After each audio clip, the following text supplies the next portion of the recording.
রাষ্ট্র আর ধর্ম এই দুটো বিষয়ে যখন একসাথে আসে তখন পরিস্থিতি বেশ জটিল হয়ে উঠতে পারে। আজ আমরা ঠিক এমনই একটা ঘটনা নিয়ে কথা বলবো। ২০১৭ সালে দুর্গাপূজার প্রতিমা বিসর্জনকে কেন্দ্র করে পশ্চিমবঙ্গ সরকার আর কলকাতা হাইকোর্টের মধ্যে যে আইনি লড়াই হয়েছিল, আসুন তার গভীরে যাওয়া যাক।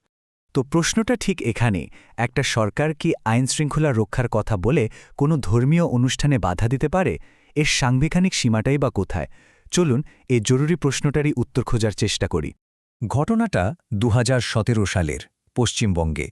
সে বছর রাজ্যের দুটো খুব বড় ধর্মীয় উৎসবের দিন এমনভাবে পড়েছিল যে তা প্রশাসনের জন্য একটা বিরাট চ্যালেঞ্জ তৈরি করে। একদিকে ছিল হিন্দুদের সবচেয়ে বড় উৎসব দুর্গাপূজা, যা শেষ হয় বিজয়া দশমীর প্রতিমা বিসর্জনের মাধ্যমে, আর তার ঠিক পরেই ছিল মহরম, যা শোক মিছিলের মাধ্যমে পালিত হয়। ২০১৭ সালে হয়েছিল কি, বিজয়া দশমী আর মহরমের দিন একেবারে পরপর পড়েছিল। আর এই দুটো উৎসবের সময়সূচি এক জায়গায় এসে পড়াতেই রাজ্য সরকার একটা নির্দেশ জারি করে, যা নিয়েই শুরু হয় তুমুল বিতর্ক, আর মামলাটা গড়ায় আদালত পর্যন্ত। চলুন টাইমলাইনটা একবার ভালো করে দেখে নিই। ৩০শে সেপ্টেম্বর ছিল বিজয়া দশমী। সরকারের নির্দেশ ছিল সন্ধে ৬টার পর আর প্রতিমা বিসর্জন দেওয়া যাবে না।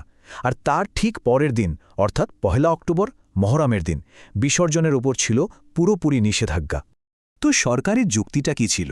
তারা বলছিল যে দুর্গাপূজার বিসর্জন আর মহরমের তাজিয়া মিছিল যদি একই সময়ে হয় তাহলে গণ্ডগোল হতে পারে। তাদের আসল উদ্দেশ্য ছিল যে কোনো মূল্যে আইন শৃঙ্খলা বজায় রাখা। এখানেই আসল প্রশ্নটা চলে আসে, যেটা নিয়ে আদালতে লড়াইটা হয়েছিল।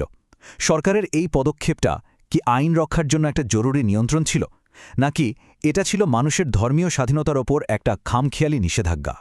আর এই প্রশ্নের উত্তরই পাওয়া গেল কলকাতা হাইকোর্টের হস্তক্ষেপে, যা এই গল্পের মোড় ঘুরিয়ে দেয়। আদালত কিন্তু সরকারের এই সিদ্ধান্তের খুব কড়া ভাষায় সমালোচনা করে।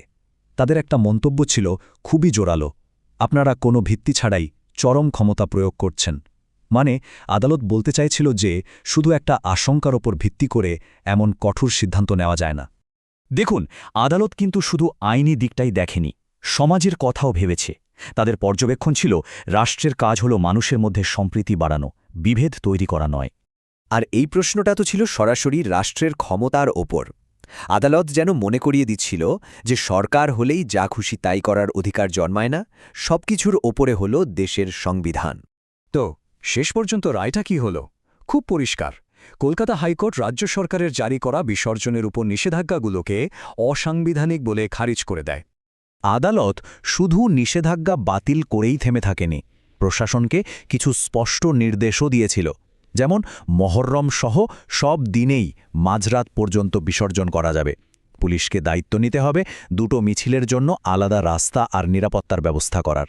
আর সবচেয়ে বড় কথা হলো, শুধু একটা গণ্ডগোল হতে পারে এই অনুমানের ওপর ভিত্তি করে কোনো ধর্মীয় রীতি বন্ধ করা যাবে না।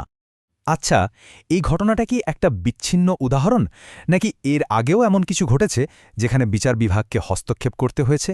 চলুন একটু বড় প্রেক্ষাপটে দেখি। যেমন ধরুন, ২০১২ সালে ইমাম এবং মুয়াজ্জিনদের সরকারি কোষাগার থেকে ভাতা দেওয়ার একটা নীতি নেওয়া হয়েছিল, আর ২০১৭ সালে তো এই বিসর্জনের ওপর নিষেধাজ্ঞা।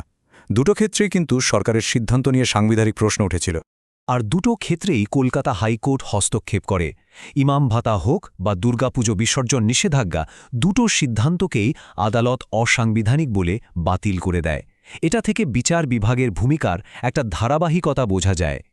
এই সব রায়ের পেছনে কিন্তু সংবিধানের একটা মূল নীতি কাজ করছে, আর সেটা হল ধর্মনিরপেক্ষতা। এর মানে হল রাষ্ট্রের চোখে সব ধর্ম সমান। সরকার কোনো একটা ধর্মের দিকে ঝুঁকতে পারে না, আবার কোনো ধর্মের প্রতি বৈষম্য করতে পারে না। রাষ্ট্রকে সবসময় নিরপেক্ষ থাকতে হবে। এই পুরো ঘটনাগুলো থেকে আমরা আমাদের গণতন্ত্রের একটা খুব গুরুত্বপূর্ণ দিক বুঝতে পারি। এই মামলাগুলো আসলে দেখিয়ে দেয় যে বিচার বিভাগ কিভাবে সরকারের ক্ষমতার ওপর একটা নজরদারি চালায়। সরকার যাতে তার ক্ষমতার বাইরে গিয়ে কিছু না করে ফেলে, সেটা নিশ্চিত করাই কিন্তু বিচার বিভাগের অন্যতম একটা কাজ।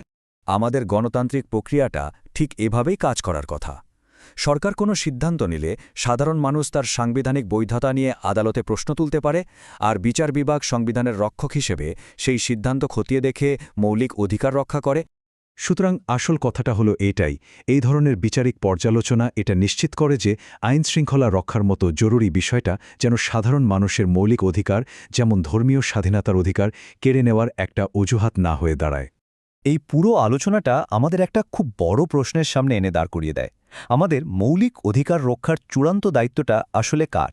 সংবিধানের, আদালতের, নাকি আমাদের মতো সচেতন নাগরিকদের? এটা কিন্তু ভাবার মতো একটা প্রশ্ন।